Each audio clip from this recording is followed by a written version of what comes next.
शंका समाधान। बोलिए देवादिदेव खजाराट श्री आदिनाथ भगवान की जय जय जय। बोलिए प्रातः स्मरणीय संत शिरोमणि परम पूज्य 108 आचार्य गुरु विद्यासागर जी महामुनिराज की जय जय जय। बोलिए गुणायतन प्रणेता शंका समाधान प्रवर्तक भावना योग प्रवर्तक परम पूज्य 108 यूनिवर्सिटी प्रमाण सागर जी मुनि महाराज की जय जय जय। बोलिए परम पूज्य 108 यूनिवर्सिटी विराट सागर जी मुनि महाराज की जय जय जय। उपस्थित धर्म श्रद्धालु सज्जनों, माताओं एवं बहनों, जैसा कि आप लोग को विदित ही है कि पूज्य गुरुदेव का 52 गजासी क्षेत्र में चातुर्मास के उपरांत गुरुचरणों की ओर विहार चल रहा है और आज पिपलगौन 52 गजासी से लगभग 110 किलोमीटर दूर वहां रात्रि विश्राम और वहीं शंका समाधान का कार्यक्रम आयोजित है। मैं सर्वप्रथम पिपलगौन के महान सभी समाज वालियों के सौभाग्य की सराहना करता हूं और उनसे अनुमोदना करता हूं कि आप अपने सौभाग्य की सराहना अपने तालियों के द्वारा करके कर दीजिए। आपके जो आपको जो ना पहले अप्रत्यक्ष सुनते थे, आज प्रत्यक्ष सुनने और देखने का सौभाग्य प्राप्त हुआ है। मैं आप सबों का 52 गजाचूर गिरिश्री क्षेत्र ट्रस्ट कमेटी एवं चातुर्मास धर्म प्रमाण समिति की ओर से हार्दिक अभिनंदन करता हूं उन सभी का जो बिहार में भी चल रहे हैं और जो देश विदेश के विभिन्न स्थानों से आए हुए उपस्थित हैं, स्थानीय नागरिक बंधु उपस्थित हैं, उन सबों का अभिनंदन करता हूं। साथ ही उन सभी दर्शकों और श्रोताओं का जो आज यहां आयोजित शंका समाधान कार्यक्रम का सीधा प्रसारण घर बैठे फारस चैनल, जिनवाणी चैनल एवं प्रमाणिक ऐप के माध्यम से देख रहे हैं, सुन रहे हैं, आनंद ले रहे हैं, उन सबों का मैं हार्दिक अभिनंदन करता हूं और आपको लिए चलूं शंका समाधान की ओर। इसके पूर्व रोज की तरह हम लोग सर्वप्रथम तो गुरुदेव के मंगल में आशीर्वाद से अपने को अभिषेक करेंगे। तो हाथ जोड़िए, मन बनाइए और बोलिए नमो श्री गुरुदेव, नमो श्री गुरुदेव, नमो श्री गुरुदेव, नमो श्री गुरुदेव, नमो श्री गुरुदेव। और आज के प्रथम प्रश्न के लिए मैं आमंत्रित कर रहा हूं श्री विजय कुमार जी काला सनावत, जो नेमावर क्षेत्र के ट्रस्टी और सिल्वरकूट क्षेत्र के महामंत्री हैं, सनावत से आए हैं अपनी समाज की भावना भी लेकर के। और उसके बाद तैयार रहेंगे श्री अजय शाह बेड़िया, जो अध्यक्ष हैं जैन समाज बेड़िया के। नमोस्तु भगवान, नमोस्तु भगवान, नमोस्तु भगवान। भगवान सनावत की ओर आपका प्रवास है। हमारा निवेदन है सनावत पूरे समाज का कि आपका ज्यादा से ज्यादा समय वहां निकले, शीतकालीन वाचला वहां हो। और सिद्धवरकूट पुनः आपको याद कर रहा है, पुनः बुला रहा है, सिद्धवरकूट के तरफ आपका विहार हो, ऐसी मंगल भावना है। महाराज जी, एक समस्या आज के जो व्यवस्था है उसके संबंध में है। मतलब मैं खुद भी उस समस्या से परेशान हूं। गुरुदेव, विलुप्त होता हुआ संयुक्त परिवार एवं बढ़ते हुए एकल परिवार से सामाजिक मूल्य का घोर ह्रास हो रहा चला जा रहा है। यदि यह क्रम इसी प्रकार चलता रहा तो आने वाले समय में धर्मायतों की सुरक्षा एवं संतों का निर्वहन किस प्रकार से होगा? मैं खुद भी भगवान इसमें निवेदन करूं। अब तो 2 कदम और आगे बढ़ गए, अब तो परिवार ही समाप्त हो रहे हैं। अभी तक तो संयुक्त और एकल परिवार की बात थी, अब आज की जनरेशन तो परिवार बसाने से ही दूर भागने लगी। कई लोग बोलते हैं अपने बेटे और बेटी को शादी की बोलते हैं तो उतने मार्च से चले जाते हैं। ये बहुत बड़ी विडंबना है। जिस तरह से लिव इन रिलेशन जैसे कंसेप्ट की वृद्धि हो रही है, उसका चलन बढ़ रहा है, ये हमारी पूरी समाज के लिए चिंतनीय है। जब से सुप्रीम कोर्ट ने इस पर अपनी मुहर लगा दी तब से ये तो और विडंबना बन गई और ये चीजें धीरे धीरे सभी समाजों में हावी होने लगी है। जैन समाज में भी लोगों की ये धारणा बहुत तेजी से बढ़ रही है। ये अंततः हमें बहुत ही भयानक दौर पर ले जाएगा। हमें इसके प्रति जागना चाहिए। और चूंकि कुछ व्यवस्थाएं आज ऐसी हो गई है संयुक्त परिवार और एकल परिवार की, आज की शिक्षा व्यवस्था कुछ ऐसी हो गई, लोग पढ़ते लिखते हैं, नौकरी के लिए जाते हैं, दूर दराज उनको रहना पड़ता है, तो घर परिवार तो पूरा बिखर ही रहा है। अब इसमें क्या संयुक्त और क्या एकल? अगर किसी को मुंबई में जॉब करना है तो अपने बेटे माँ बाप के पास कहाँ रहेगा? इसलिए पहले चाहिए कि अपने बच्चों को तालीम ऐसी दो, ऐसी शिक्षा दो कि वो बाहर जाए नहीं, और पढ़ाओ लिखाओ और साथ में उसको उसकी मानसिकता ऐसी बनाओ कि वो तुम्हारे जमे जमाए कारोबार को आगे बढ़ाए। तभी हमारी समाज की स्थिति आगे बढ़ेगी। मैं हमेशा कहता हूँ, हमारे गुरुदेव भी ये बात कहते हैं, हमें जॉब नहीं करना, जॉब देना है। उस लायक बनने की कोशिश करनी चाहिए और वैसा प्रयास करेंगे तो बहुत अच्छे परिणाम आएंगे। अब तो समस्या क्या हो गई, गांव की बात जाने दीजिए, शहरों की स्थिति खराब हो रही। पूरा भारत कुछ बड़े महानगरों में सिमट रहा है। इंदौर, जयपुर, भोपाल जैसे शहरों में मैंने देखा है कि घरों में केवल सीनियर सिटीजन बचे हैं, उनके बच्चे बाहर हैं, ये बैठे हैं इंदौर वाले, एक बेटा या एक बेटी है। अब क्या है, वो भी कोई महानगर में जाकर बस गया या अब्रॉड चला गया। अब वो क्या करेगा, तुम्हारी संपत्ति बेचने के लिए आएगा और क्या करेगा, और कुछ नहीं करेगा। तो अब गांव ही नहीं, शहर भी खाली हो रहे हैं। ये एक गंभीर सवाल है और इस पर ध्यान नहीं दिया गया तो आने वाला समय बहुत बुरा हो। भगवान, मैं खुद भी 3 दिन से आने की सोच रहा हूँ, इतना समर्पित हूँ, इतना आस्थावान हूँ, लेकिन उसके बाद भी कुछ समस्याएं ऐसी आ गई कि आते आते रुक जाते हैं। बिल्कुल, तो इसका एक ही उपाय है, परमानेंट वैकेंसी। नमस्ते। श्री अजय शाह, बेड़िया, अध्यक्ष जैन समाज। और उसके बाद तैयार रहेंगे अभिषेक स्वप्निल सिंघाना। पूज्य गुरुवर के चरणों में त्रिबार नमस्तु। गुरुजी, मैं मंदिर प्रतिदिन जाता हूँ, 1.5 घंटा मंदिर में बिताता हूँ। 1.5 घंटे में धार्मिक क्रिया में मात्र अभिषेक करता हूँ। बाकी समय में यंत्र साफ करना, भगवान के सिंहासन साफ करना, छत साफ करता हूँ या मूर्तियां परिमार्जन करना, ये करता हूँ। तो कुछ लोग कहते हैं कि जब तक तुम पूजा पाठ नहीं करोगे तो पुण्य का बंध नहीं बनेगा, तो मैंने क्या करना चाहिए? उनको बोलो किताब के पन्ने पलटना या उसको दोहराने मात्र का नाम पूजा नहीं है। पूजा का मतलब है भाव विशुद्धि युक्त अनुराग प्रकट करना, और आपके अंदर भाव विशुद्धि युक्त अनुराग है, तभी आप ऐसा कार्य कर रहे हैं। इसलिए मैं अपनी दृष्टि में इसे पूजा से भी अच्छा कहूँगा, और आप करिए। आप लोगों से मैं एक सलाह देना चाहता हूँ, मंदिर का काम अपने हाथों से कीजिए, उसे व्यास और दूसरों के भरोसे मत कीजिए। कम से कम गर्भगृह की व्यवस्था अपने हाथ से कीजिए, ताकि उसकी शुद्धि और पवित्रता भी बनी रहे, और इसे भी अपनी पूजा मानिए।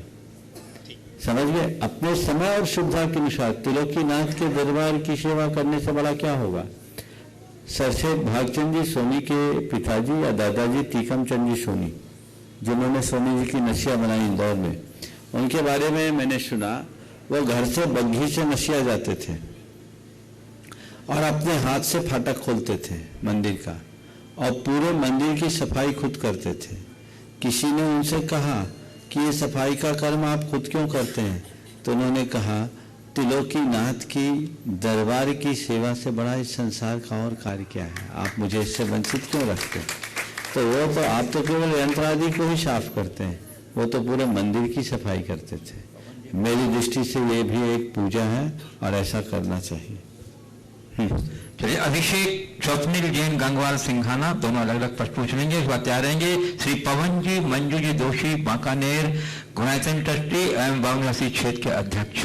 मेरे आराध्य गुरुवर, आपके श्री चरणों में बारंबार नमोस्तु। गुरुवर, किसी ने कहा है कि हम लोगों से प्यार से बात करते हैं, लेकिन कभी कभी हमारी सोच उतनी प्यारी नहीं होती, और रिश्ते बोल और व्यवहार से नहीं, हमारी सोच से बनते हैं। ध्यान से सोचें, हमारी हर सोच सामने वाले तक पहुंच रही है। तो गुरुवर, ये कैसे संभव है कि हमारी हर सोच सामने वाले तक पहुंच रही है, और अगर पहुंच रही है तो हमारी सोच कितनी विस्तृत और स्वच्छ होनी चाहिए ताकि रिश्तों में सदैव मधुरता बनी रहे। जिन्होंने भी ये वाक्य कहा है वो सोच को निर्मल बनाने की प्रेरणा से कहा है, अच्छी बात है। हमारे बात और व्यवहार के साथ हमारी सोच भी अच्छी होनी चाहिए। लेकिन जहाँ तक अनुभव की बात है,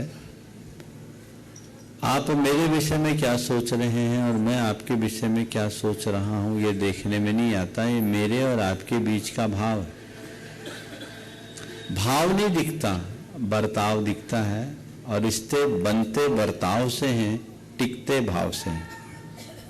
थोड़ा ध्यान से सुनिएगा, रिश्ते बनते बर्ताव से हैं, टिकते भाव से हैं। हमारा अच्छा बर्ताव होता है तो हमारे रिश्ते बन जाते हैं। किसी से आप मिले, उसने आपसे अच्छे से बात किया, प्यार भरे दो शब्द कहे, तो आपका और उसके प्रति लगाव हो जाता है, जुड़ाव होता है। फिर धीरे धीरे जब निकटता आती है तो बर्ताव के साथ साथ भाव भी समझ में आने लगता है कि भैया ये मेरे साथ इस तरह का मीठा व्यवहार कर रहा है, कहीं कोई अंदर से चीटिंग तो नहीं कर रहा है। जैसे ही उसके बर्ताव में हमें अंतर दिखता है, रिश्ते टूटने लगते हैं। तो बनते बर्ताव से हैं, टिकते भाव से हैं। इसलिए हम क्या करें, भाव भी अच्छा करें और बर्ताव भी अच्छा रखें, तभी अच्छा काम हो पाए। श्री पवन जी मंजूर जोशी नमोस्तु नमोस्तु। गुरुवर शब्द ही है जो हमारी परवरिश और संस्कार का प्रमाण पत्र प्रस्तुत करता है। तो गुरुवर शब्दों के प्रयोग में सावधानी कैसी बरती जाए ताकि जब हमारे प्रमाण पत्र की प्रस्तुति हो तो वो हमें बेहद उत्कृष्ट व संस्कारवान दर्शाए। बहुत अच्छा सवाल किया आपने।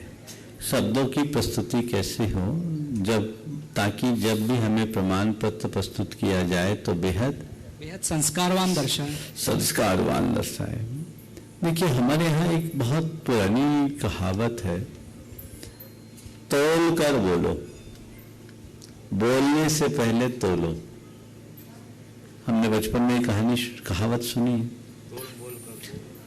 तोल कर वो बोलो, यानी बोलने से पहले सोच लो।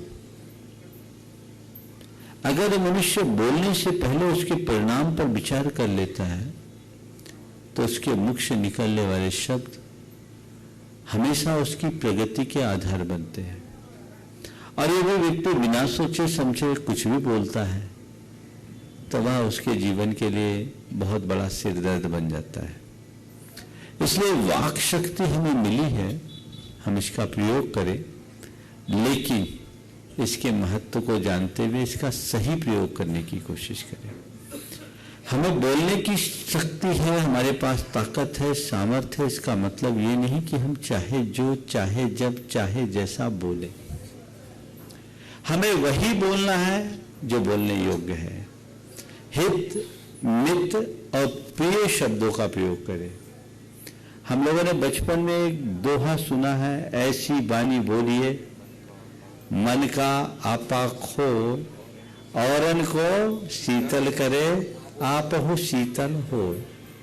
हमें खुद अपने वचनों के प्रहरी बनना पड़ेगा और ये तब होगा जब हमारा विवेक जागृत हो। आपने अनुभव किया होगा, ग्राहक आपकी दुकान पर आता है, कभी कुछ अनर्गल भी बोल दे तो क्या आप ग्राहक को उसी तेवर में जवाब देते हो? नहीं। कैसे जवाब देते हो? बहुत पोलाइटली देते हो। पोलाइटली क्यों? उस समय ग्राहक से पोलाइटली बात क्यों करते हैं? बोलो, क्यों करते पोलाइटली बात? ग्राहक है महाराज। वो ग्राहक है।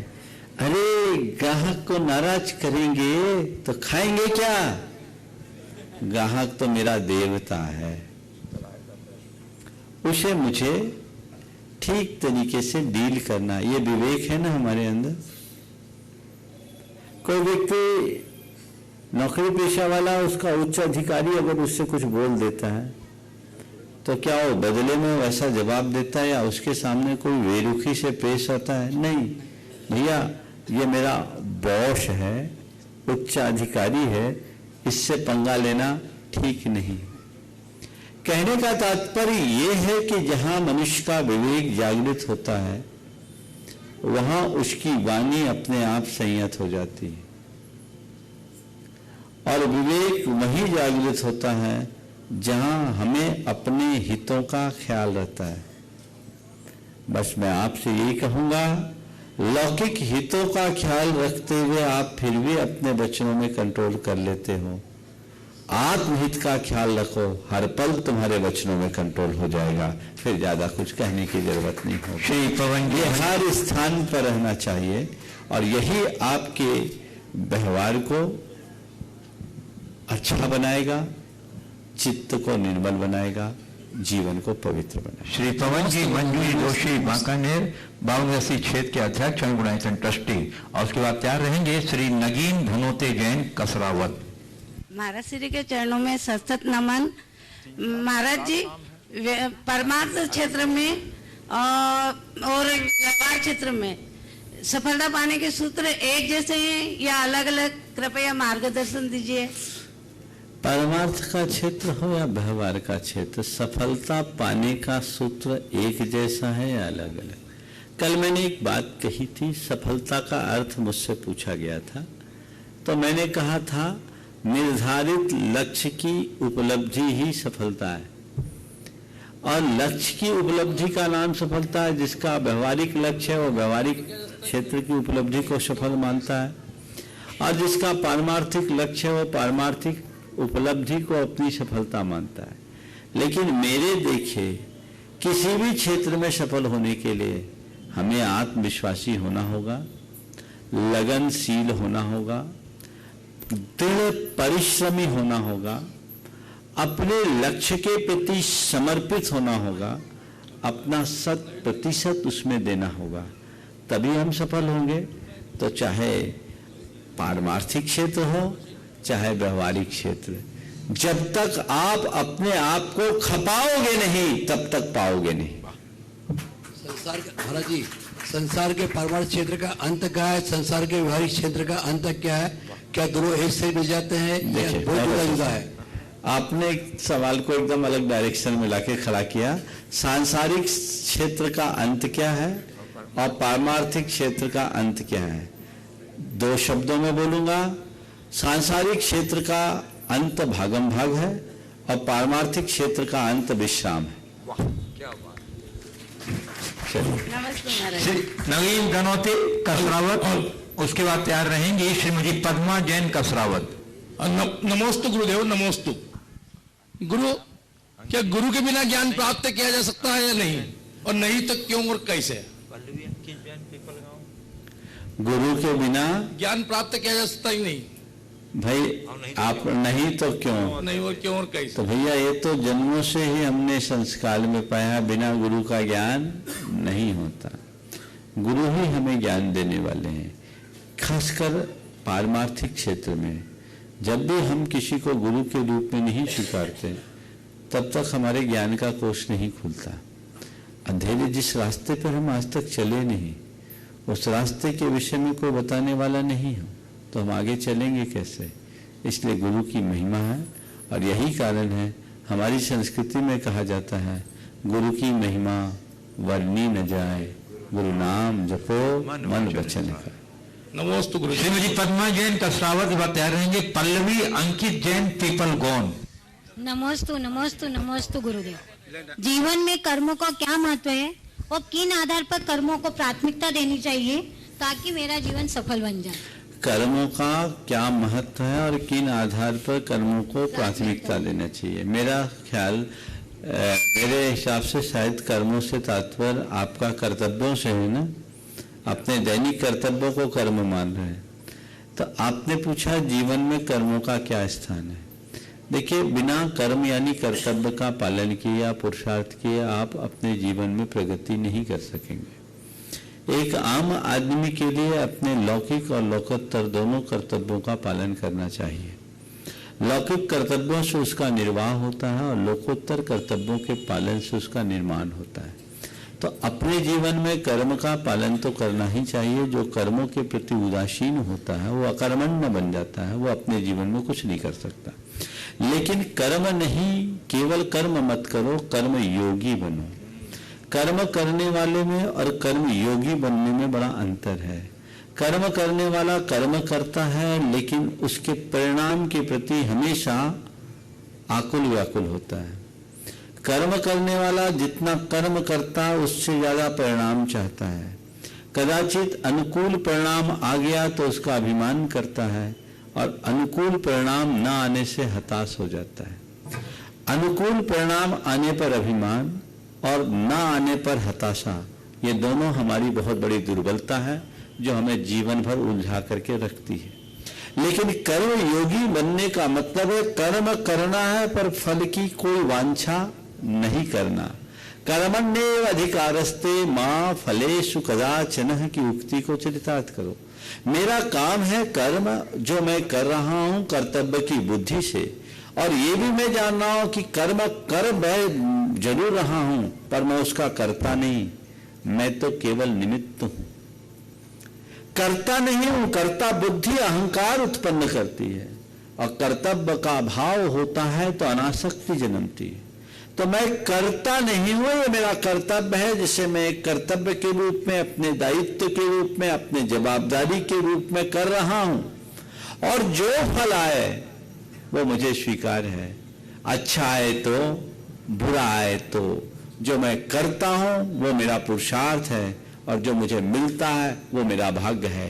इन दोनों में जो तालमेल बना करके चलता है वो जीवन में कभी दुखी नहीं होगा। पल्लवी अंकित जैन पीपलगौन, उसका तैयार रहेंगे श्रीमती सुशीला जैन पीपलगौन। नमोस्तु नमोस्तु नमोस्तु। मेरी शंका है, आत्मशक्ति और आत्म उन्नति में क्या अंतर है, और हमें अपनी आत्मशक्ति कैसे बढ़ाना चाहिए और आत्मा की उन्नति कैसे करें?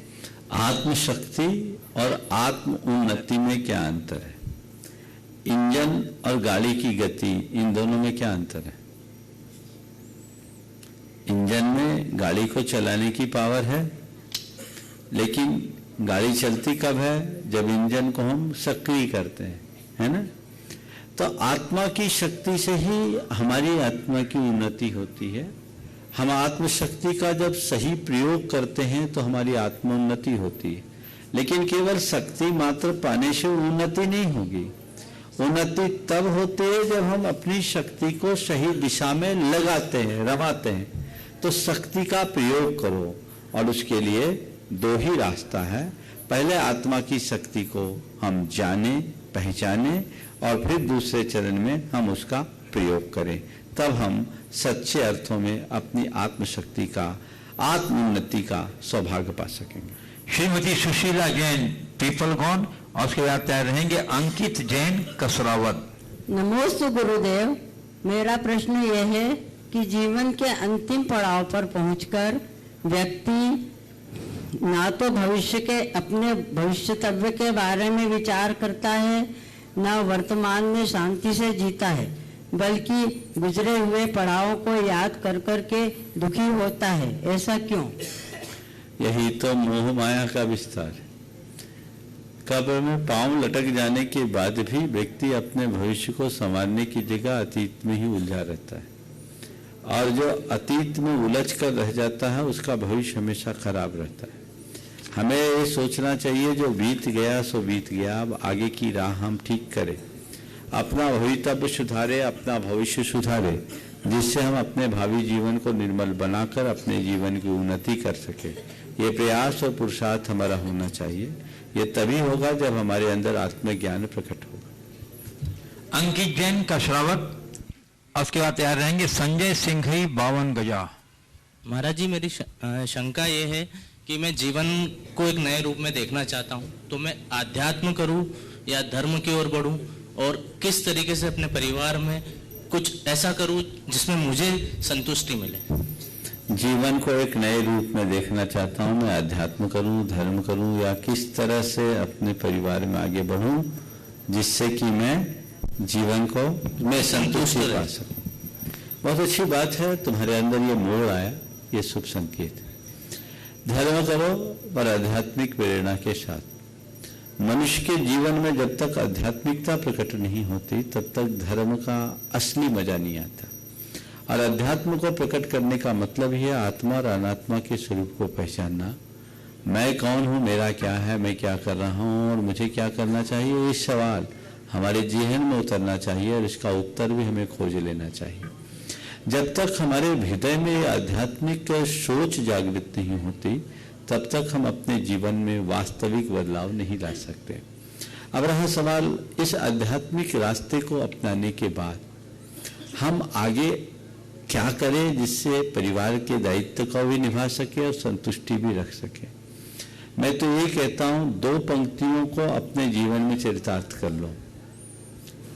जीवन में कहीं भी रहो कोई कठिनाई नहीं होगी और हर पल संतुष्टि और प्रसन्नता का अनुभव कर सकोगे।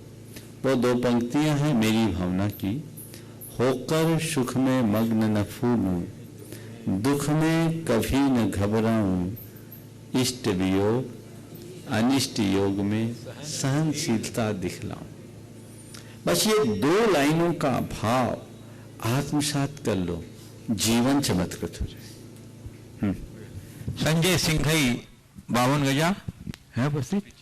हाँ कर दीजिए। बता दूं इन्होंने बहुत अच्छी सेवा इन चतुर्मास की अवधि में आने वाले यात्रियों को वहाँ 52 गजा क्षेत्र में दी है। और उसका तैयार रहेंगे श्री अरिहंत अजमेरा बड़वानी। गुरुदेव के चरणों में त्रिवार नमोस्तु। गुरुदेव, सुना है आम के पेड़ के पास जाओ तो छाया अपने आप मिल जाती है, ऐसे ही कुछ हमारे साथ हुआ है। आपके सानिध्य में जब से मैं आया हूँ दिन पे दिन मेरी बढ़ोतरी हो रही गुरुदेव। और कुछ मालिक सवाल नहीं है, चलो आशीर्वाद। अगला सवाल। हाँ हाँ, श्री अरिहंत अजमेरा बड़वानी। और उसके बाद है कि कपूर चंद जी जैन कोटा गुणायतन संघ है।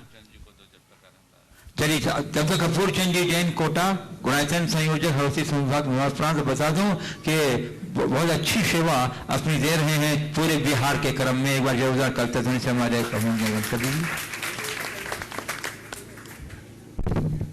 गुरुदेव के चरणों में मेरा, मेरे परिवार का और गुणायतन परिवार कोटा की ओर से त्रिबार नमोस्तु नमोस्तु नमोस्तु। गुरुदेव, कहा जाता है कि एक बार नाम कमा लो फिर तो सारे काम नाम सुनकर ही हो जाते हैं। तो गुरुदेव, ऐसे नाम कमाने के लिए क्या करना चाहिए? इसके पीछे पैसा प्रभाव और संबंध किसकी मुख्यता है? एक बार नाम कमा लो तो फिर काम हमेशा हो ही जाता है। नाम कमाने के लिए हमें क्या करना चाहिए? ऐसे के पीछे पैसा और प्रभाव किसकी मुख्यता है और संबंध किसकी मुख्यता है? सवाल बहुत अच्छा है, पर एक घटना सुना रहा हूं। एक आदमी ने फोर्ड कंपनी की कार ली और कार ली, शोरूम से कार निकाली, चला और 5 किलोमीटर बाद कार बंद हो गई। 5 किलोमीटर चली और कार बंद हो गई। सबको आश्चर्य, न्यू ब्रांड कार, फोर्ड जैसी कंपनी की कार, और बाहर निकाली, 5 किलोमीटर चली और कार बंद हो गई। बात क्या है? जांच पड़ताल की गई, कोई कमी नहीं।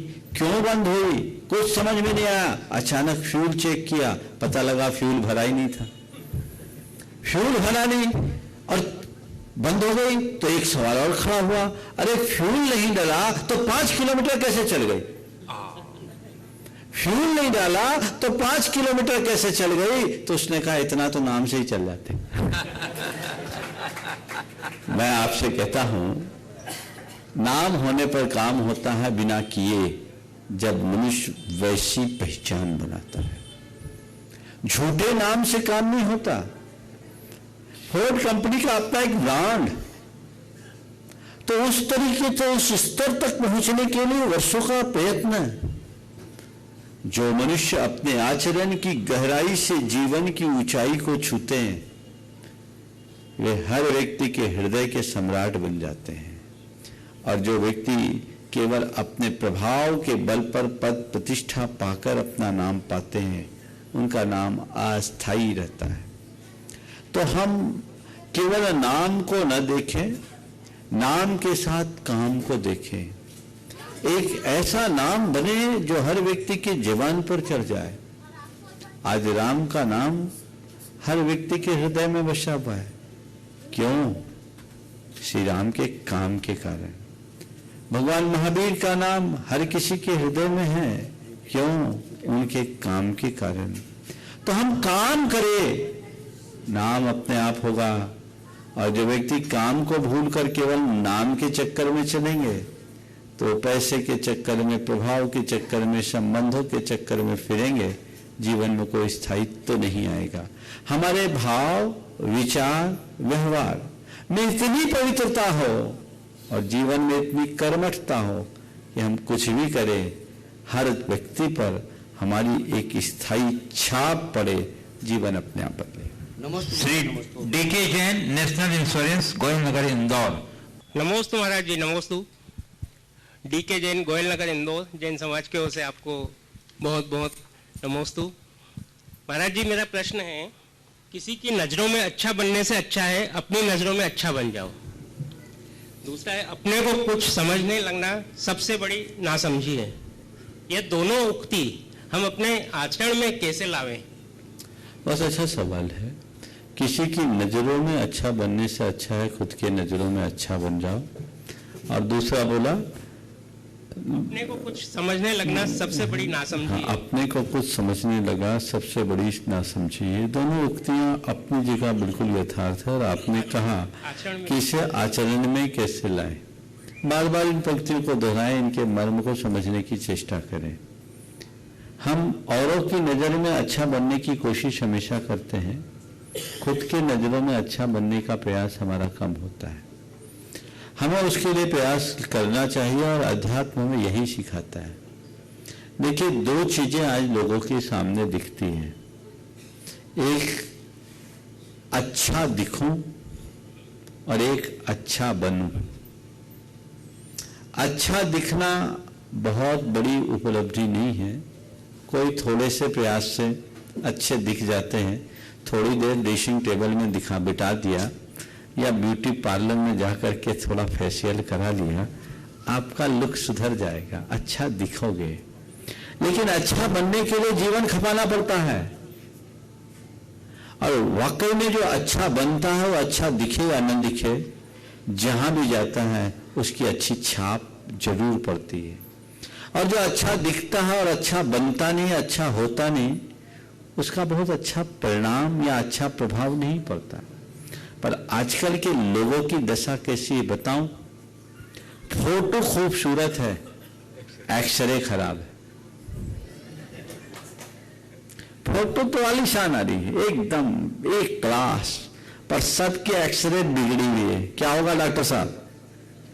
हालत खराब है ना? हाँ, खत्म।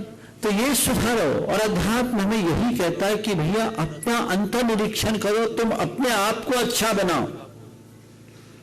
और अपने आप को खुद समझने लगना जीवन की सबसे बड़ी नासमझी है। जिस दिन ये नासमझी हमें समझ में आ जाएगी, हम खुद समझने लगेंगे कि आखिर में हम हैं क्या। वस्तुतः हमें अपनी असलियत को पहचानना चाहिए और अध्यात्म का रास्ता अंगीकार करना चाहिए। श्री विकास जैन कशरावत, हो माइक पहुंचाइए भेज। विकास जैन कशरावत। अगला बोलो। नहीं है, अगला बोलो। हाँ है महाराज। नमोस्तु महाराज जी, नमोस्तु नमोस्तु। शाम की आरती अगर करते हैं और उसके बाद कभी अगर दूसरा व्यक्ति आके आरती करे तो करना चाहिए या नहीं करना चाहिए? श्री विकास जैन था कि श्रीमती विकास जैन? विकास जैन लिखा है भैया। हमने कहा ये रूपांतरण कैसे हो गया? ऐसी कोई टेक्नोलॉजी तो नहीं आई अभी। लिखा कर, इनका क्या दोष है? ये क्या करेंगे? जो तुम लिख के दोगे वो बोलेंगे। चलो ठीक है। आपने पूछा है कि आरती कर लेने के बाद कोई दूसरा आरती करे तो कर सकते हैं क्या? सामान्य रूप से अगर दीप आरती के लिए जलाई गई है और दीप को समर्पित नहीं किया गया है, तब तक दूसरे लोग आरती करे तो कोई हानि नहीं है। लेकिन आपने उससे आशिका ले ली तो वो दीप से आरती नहीं लेना चाहिए। तो गुरुदेव, ऑनलाइन जिज्ञासु अरिहंत आ गया। अरिहंत अजमेरा बड़वानी। अरे बंधु बता दूं कि अरिहंत अजमेरा बड़वानी जब से गुरुदेव का मंगल विहार बावन में चला है, तब से हाँ पूरी चतुर्मासी व्यवस्था पूर्णकालिक समय देकर कर रहे हैं। जोरदार करतल अभिनंदन कर दीजिए। और अपने प्रश्न तो उनके अच्छे होते ही हैं। चलिए बोलो। नमोस्तु महाराज जी, नमोस्तु महाराज जी, नमोस्तु महाराज जी। यूं ही नहीं सर झुकता आपके आगे, पाँव के छालों में विहार ने आपको भगवान बनाया है। महाराज जी, कैसे आपके कर्तव्यों और गुरु के प्रति इतना समर्पित होते आप हैं, और हम श्रावकों को मुनिराज के प्रति क्या कर्तव्य होना चाहिए? आपने पूछा है अपने कर्तव्यों और गुरु के प्रति आप इतने समर्पित हैं, श्रावकों के प्रति भी अपने कर्तव्यों और गुरु भक्ति के प्रति क्या करना चाहिए। देखिए, मैं अलग से कुछ नहीं करता। मेरा ये जो कर्तव्य, मेरी कर्तव्य निष्ठा या कर्म निष्ठा और मेरा जो समर्पण है, उसके पीछे केवल एक ही बात है, वो है मेरा लक्ष्य।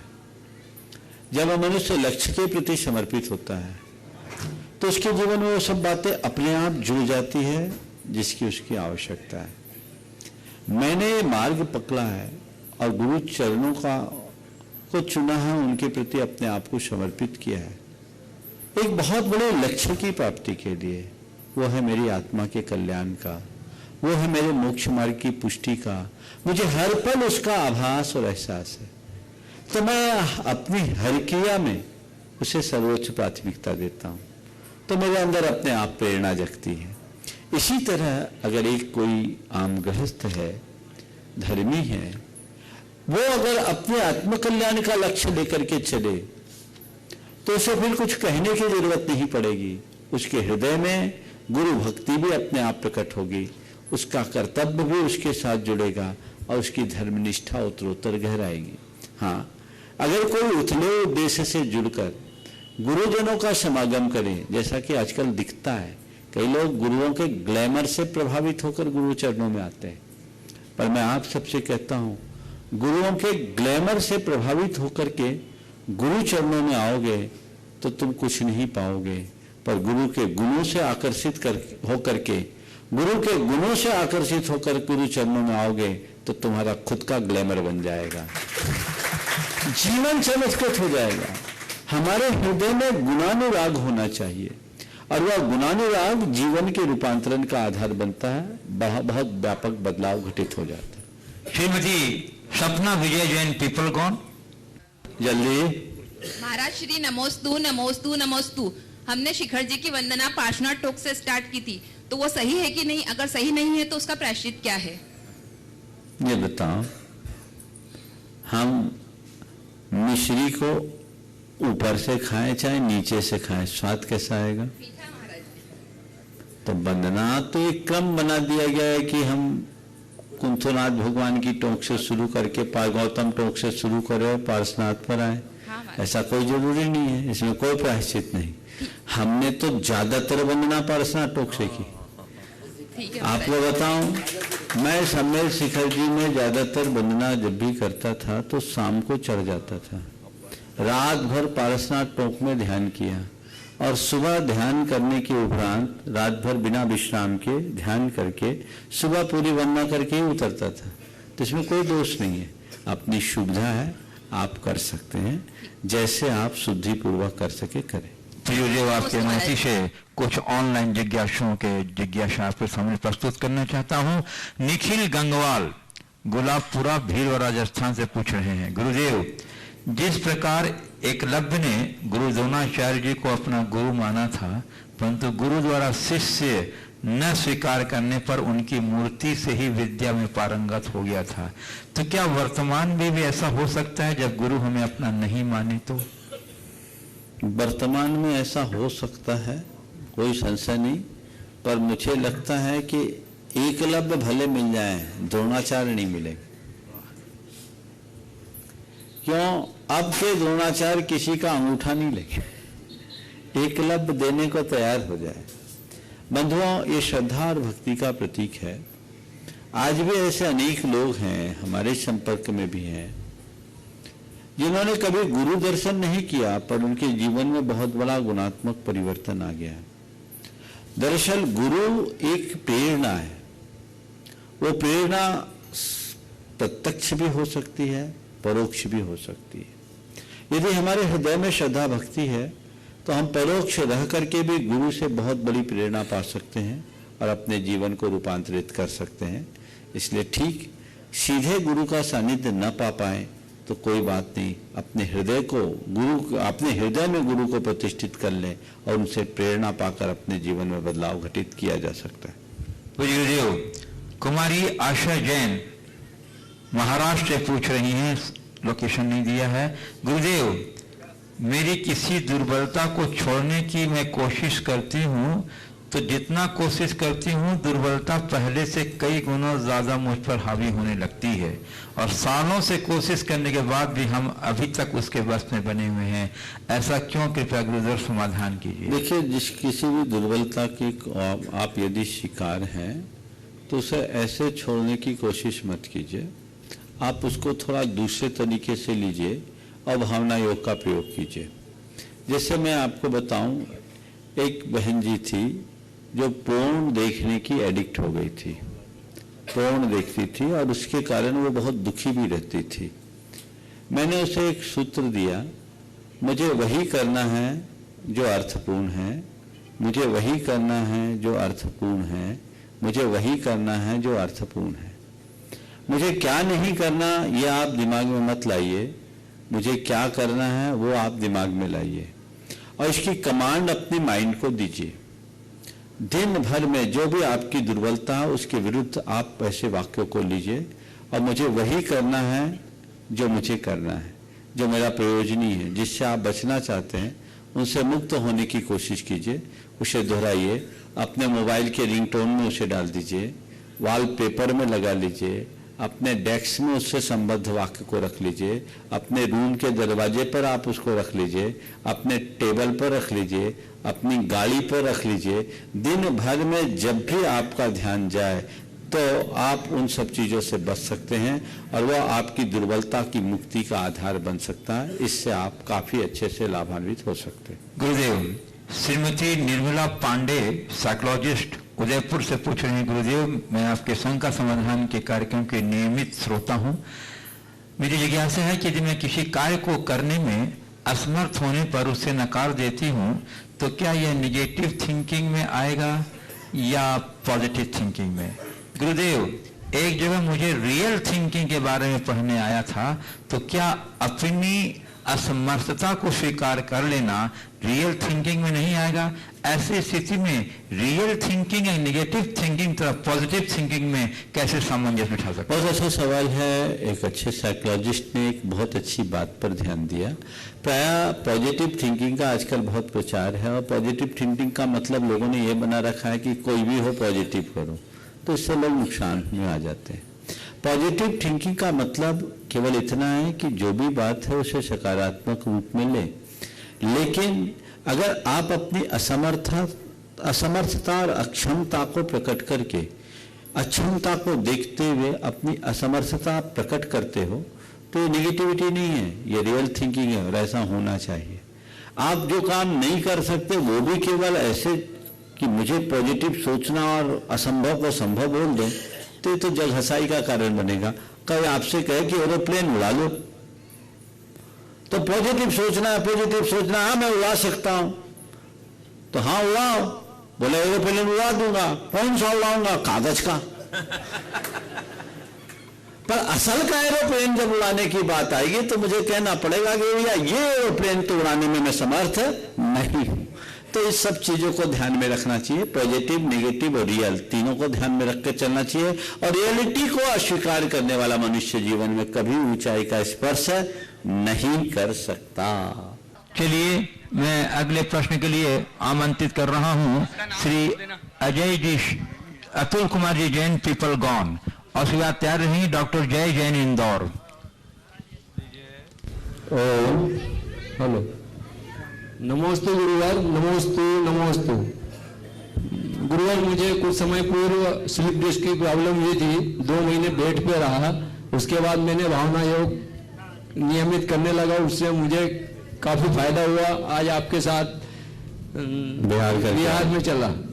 गुरुदेव, कुछ शंका है कि आपने भावना योग के लिए सबसे उपयुक्त समय ब्रह्म मुहूर्त बताया है, परंतु गुरुदेव ब्रह्म मुहूर्त में समय नहीं मिले तो किस समय करना उपयुक्त होगा तथा भावना योग करते समय किन किन बातों की सावधानी रखनी चाहिए? हमारे कुछ अजैन बंधु भी भावना योग से जुड़ना चाहते हैं, तो वे इससे किस प्रकार से जुड़े?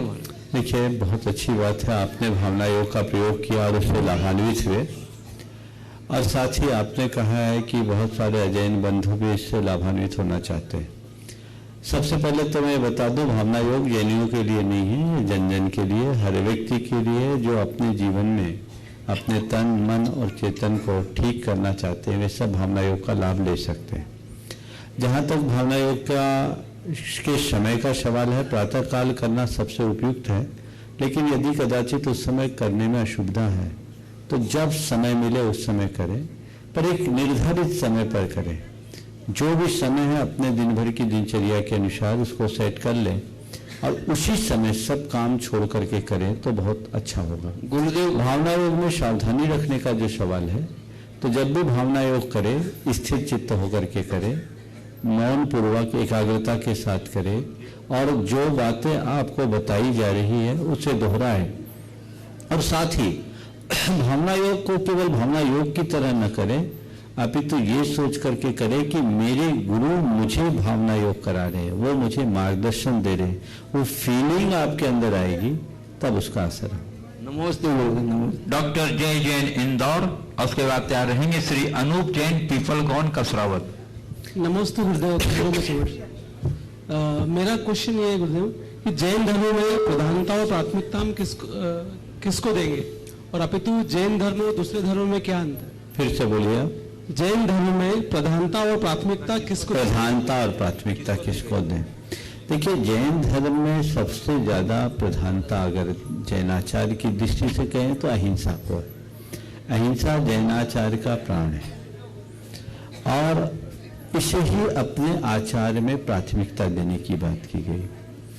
अहिंसा का जितना सूक्ष्मतम विवेचन और उसके अनुपालन की प्रक्रिया जैन धर्म में की गई है उतना किसी में नहीं। जहाँ तक जैन धर्म और बौद्ध धर्म की बात है, बौद्ध धर्म भी अहिंसा और करुणा की प्रधानता की बात की, लेकिन कालांतर में बौद्ध लोग भी मांसभक्षी हो गए। इनमें दार्शनिक अंतर तो है ही, आचारगत भी बहुत सारे अंतर। श्री अनूप जैन पीपलगॉन कसरावत, और फिर आप तैयार रहेंगे कुमारी लवती जैन पीपलगॉन।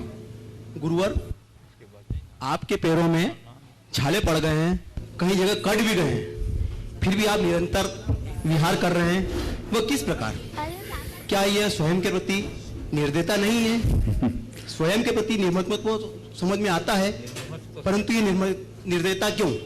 देखिए, छाले पड़े हैं, कटे हैं, ये काम है पैर का, पर मैंने छालों को देखता हूँ, कट को देखता हूँ, मुझे मेरी मंजिल दिखती है, तो मेरे पैरों को गति मिलते रहती है, मैं निरंतर चलता रहता हूँ। एक बात मैं कहूँगा कि जब भी हमें आगे बढ़ना है तो हमें केवल अपने लक्ष्य को देखना चाहिए। लक्ष्य की पूर्ति में अनेक प्रकार की विघ्न बाधाएं आती हैं और जो उनसे प्रभावित होता है वो कभी भी किसी भी बड़े लक्ष्य को प्राप्त नहीं कर सकता। आपने जो कहा है कि पांव छिल गए हैं, इस बार छाले भी आ गई, हमारा अक्सर होता है। मेरे पैर की दशा ही कुछ ऐसी है, 50 किलोमीटर चलते ही छिल जाता है। सड़कें आजकल ऐसी है, अब ऐसा मैं देखूंगा तो चल कैसे पाऊंगा? रहा सवाल अपने प्रति निर्दयता, ये निर्दयता नहीं है। मैं जानबूझ करके अपने शरीर को कष्ट नहीं दे रहा हूँ, मैं कष्ट को सह रहा हूँ। ठीक है, पैर का काम है, मैं साधु बना हूँ तो मुझे अपनी चर्या का अनुपालन करना है और मैं उसी अनुरूप चलता हूँ। मैंने आज तक मुनि बनने के बाद पैर में कभी कोई टेप पट्टी नहीं लगाई और उसी के अनुरूप विहार किया है, आता है। और इसी में हम लगभग 40,000 किलोमीटर से अधिक की यात्रा कर ली। आपने देखा मेरा उत्साह कहीं कम दिखता है क्या? तो ध्यान रखना, अभी तो कष्ट की अनुभूति नहीं होनी चाहिए, अंदर का उत्साह हो, लक्ष्य के प्रति समर्पण हो, तो हम बहुत कुछ कर सकते हैं। समझ गए? इसलिए ये हमारी चर्या का एक अंग है, इसे उसी अनुरूप मान करके चलना चाहिए।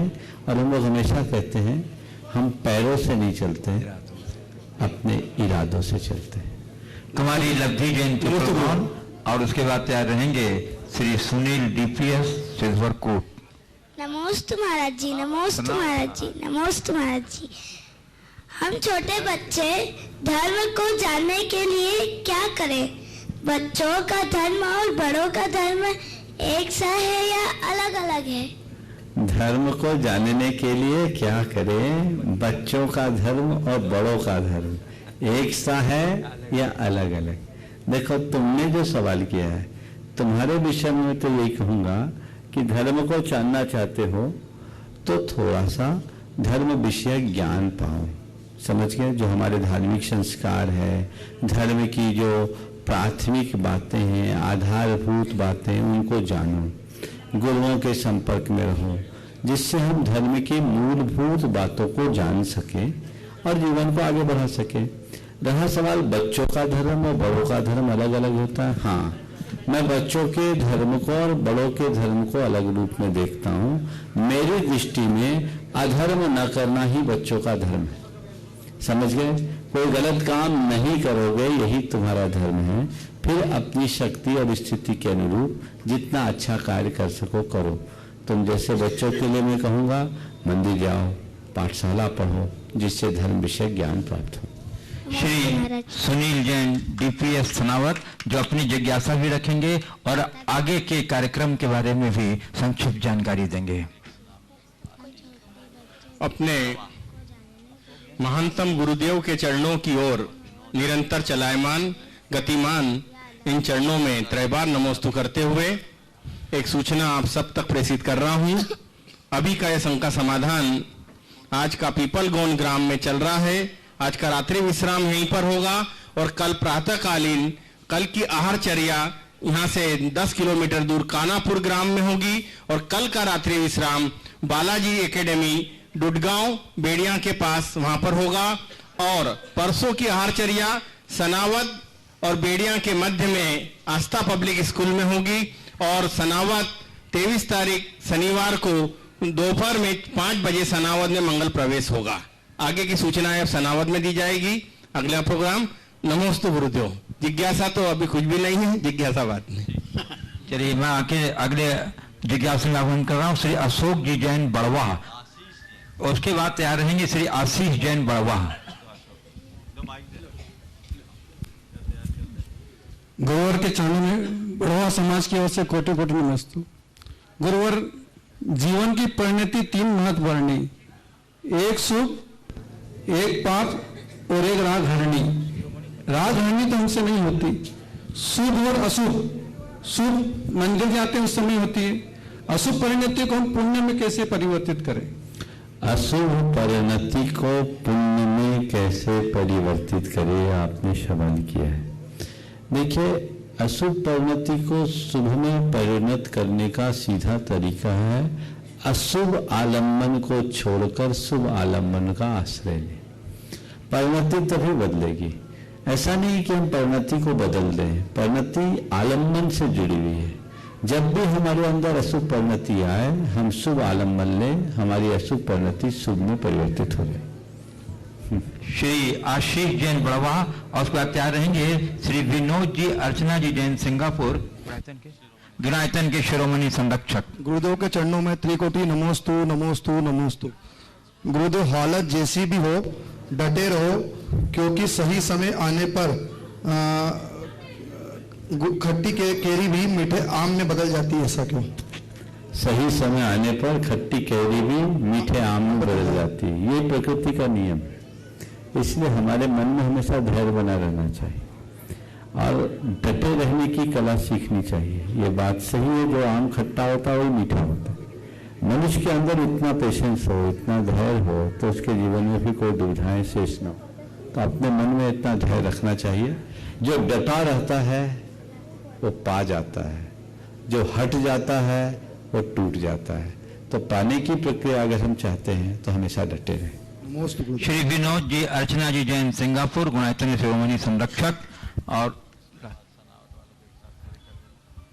नमस्ते गुरुवर, नमस्ते नमस्ते। गुरुवर, बहुत सुना है कि जैन धर्म का मूल है स्वयं को जानना, अपने को जानना। तो कहीं पे पढ़ा है कि स्वयं को जानने के लिए अगर हम ये कोशिश करें, ये जानने की कोशिश करें कि मैं क्या नहीं हूँ, जो ये दिख रहा है वो मैं नहीं हूँ, ये शरीर मैं नहीं हूँ, ये विचार मैं नहीं हूँ, जो कुछ भी अगल बगल दिख रहा है वो मैं नहीं हूँ, तो क्या ये करते करते स्वयं को जाना जा सकता है? एक सिद्धांत, हाँ पूरा कर लीजिए सवाल। और इसका अगर हम फायदे एक साधारण धर्मी के रूप में सोचें तो ऐसा करने से हमें क्या फायदा होगा? अगर हम ये जानने की कोशिश मत रहा है नेति नेति, यह नहीं यह नहीं यह नहीं यह नहीं। अब आत्मा क्या है? तो आत्मा खड़े रहे आप अजर अमर अविनाशी अमूर्त तत्व है आत्मा। अब आत्मा अमूर्त है तो उस अमूर्त आत्मा को हम बताएं कैसे? तो जो हमें दिख रहा है वो नहीं है, शरीर नहीं, इंद्रिय नहीं, मन नहीं, विचार नहीं, राग नहीं, देश नहीं, काम नहीं, क्रोध नहीं, मोह नहीं, लोभ नहीं, जो कुछ भी वो नहीं नहीं नहीं नहीं नहीं। ये करते करते करते करते जब ये मैं नहीं, ये मैं नहीं, ये मैं नहीं, ये मैं नहीं, तो जो बचेगा वो मैं हूं। ये एक तरीका है। और एक तरीका बस मेरा मैं हूं और कुछ नहीं। आपने पूछा ऐसा करने से फायदा क्या होगा। अगर हम इन बातों को देखते हैं तो हमारा पर से ममत्व तो छूटेगा। जिस चीजों को मैं अपनी मानता हूं उनके प्रति मेरा लगाव जुड़ता है, और जिनके विषय में मेरी दिल धारणा बन जाती है कि ये मेरी नहीं है, तो उनसे मेरा लगाव कम होता है। हालांकि इस विषय में हमारे गुरुदेव की 2 पंक्तियां जो उन्होंने मूक माटी में लिखी है, मैं समझता हूं बहुत ही प्रेरक, उपयोगी और सार्थक है। बाहर या जो कुछ भी दिख रहा है वह मैं नहीं, मेरा भी नहीं। पहली लाइन, बाहर यह जो कुछ भी दिख रहा है वो मैं नहीं, मेरा भी नहीं। ये आंखें मुझे देख नहीं सकती, मुझ में देखने की शक्ति है। बाहर यह जो कुछ भी दिख रहा है वह मैं नहीं, मेरा भी नहीं। ये आंखें मुझे देख नहीं सकती, मुझ में देखने की शक्ति है। सभी का मैं दृष्टा हूं, उसी का मैं सृष्टा हूं। बाहर यह जो कुछ भी दिख रहा है वो मैं नहीं, मेरा भी नहीं। ये पंक्तियां अगर हम ध्यान में रखें तो हम अपने स्वरूप को पहचान सकते हैं। ये तो व्याख्या है हमारे गुरुदेव से। जब मैंने साधना के प्रारंभिक दौर में कहा, पूछा कि ध्यान में क्या करूं, तो उन्हें एक बहुत छोटा सा सूत्र दिया, जो दिख रहा है वो मैं नहीं, जो देख रहा है वो मैं हूं। एक छोटा सा सूत्र था, जो दिख रहा है वो मैं नहीं, जो देख रहा है वो मैं हूं। बस जो देख कौन रहा है, आंख नहीं, आंख के भीतर की जो चेतना है वो मैं हूं। शुद्ध चैतन्य स्वरूप, आनंद स्वरूप, वो मैं हूं, वो आत्मा हूं। ये दृष्टि जिस पर हमारे भीतर विकसित होगी, हमारा भेद विज्ञान प्रकट होगा और हम अपने जीवन के पथ को प्रशस्त कर सकें। बंधुओं, मैं देख रहा हूं कि आज यहाँ सोनावत की पूरी समाज यहाँ उपस्थित है। इस भावना के साथ कि गुरुदेव का मंगल प्रवास उनके सोनावत ग्राम में हो। मैं सोनावत वालों से अनुरोध करता हूं कृपया अपने स्थान पर खड़े होकर के अपने हाथों का नारियल बना करके वहां से गुरुजी को चरणों में नमोस्तु निवेदित करते हुए अपनी भावना का इजहार कर दें। और इसके बाद से हमारे बेड़िया, मैं देख रहा हूं कि बेड़िया की जैन समाज भी यहाँ उपस्थित है, वो भी अपने स्थान पर खड़े होकर के हाथों का नारियल बना के गुरुदेव के चरणों में नमोस्तु निवेदित करते अपनी भावना का इजहार व्यक्त कर दें। इस प्रकार आज के इस सत्र को परम पूज्य गुरुदेव के चरणों में नमन अर्पित करते हुए मैं यहीं पर विराम दे रहा हूं। बोलिए परम पूज्य आचार्य गुरुवर श्री विद्यासागर जी महाराज की।